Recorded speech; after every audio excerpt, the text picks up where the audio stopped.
Баршаңызға сәлем достар. Бүгін сіздермен борщ тағамын дайындаймыз.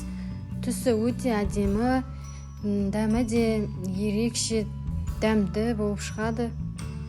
Видеоны соңына дейін қарап, лайк басып, тіркелуді ұмытпаңыздар.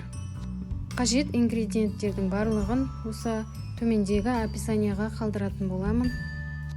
Ең алдымен етін қайнатып аламыз. Менде тауық еті, сиыр етін қолдансаңыздар да болады. Үстінен су құйып, қайнағанша күтеміз. Қайнағаннан кейін осындай көпшігін алып тастаймыз. Баяу отта еті піскенше пісіреміз. Әзірше көкөністерімізді дайындап аламыз. Капустамызды алып, осылай турап шығамыз. Пиязды майдалап турап аламыз.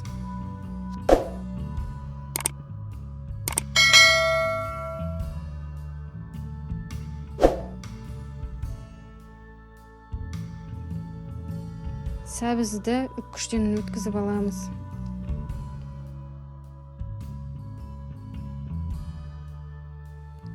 Картопты майдалап тураймыз.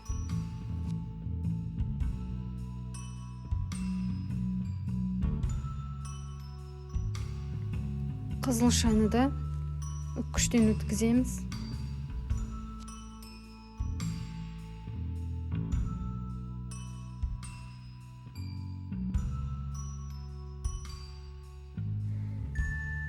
Көкөністерімізді қуырып аламыз. Табаға азғантай сұйық құямыз. Және пиязды салып, қызарғанша қуыратын боламыз.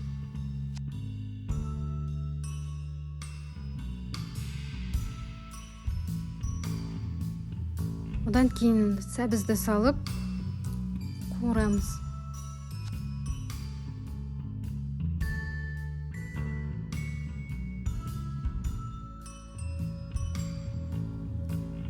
Осы кезде етіміз піскеннен кейін картоптын салып жібереміз және 10 минуттай қайнатамыз.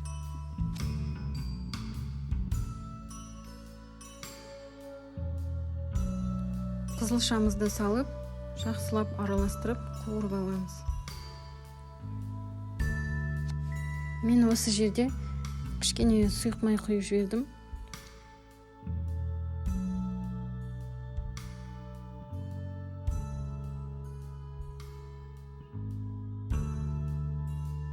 Бір шай қасық томат пастасын салып, жақсылап араластырып қуырамыз.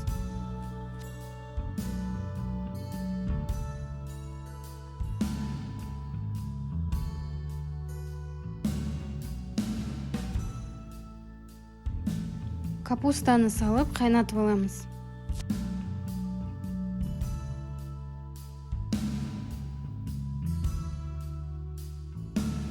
Бір шай қасық 9% уксусты құйып, жақсылап араластырып аламыз.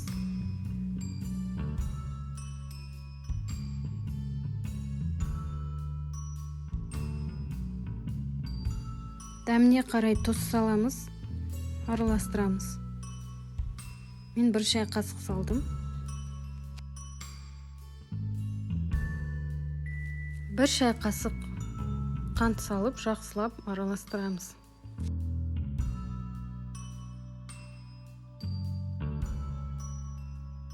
Жүз миллилитрдей жаңағы еттің сорпасын қосып, қақпағын жауып, баяу отта 15 минут тоқтырып аламыз. Көкөністеріміз дайын болды. Енді сорпаға қосып, барлығын жақсылап араластырып, 5 минутқа баяу отта тағы да қайнатамыз.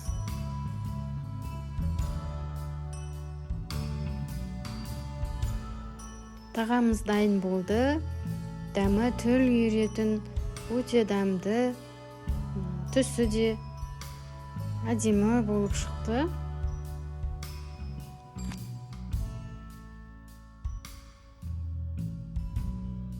Менің рецептіммен жасап көріңіздер, өте дәмді болып шығады.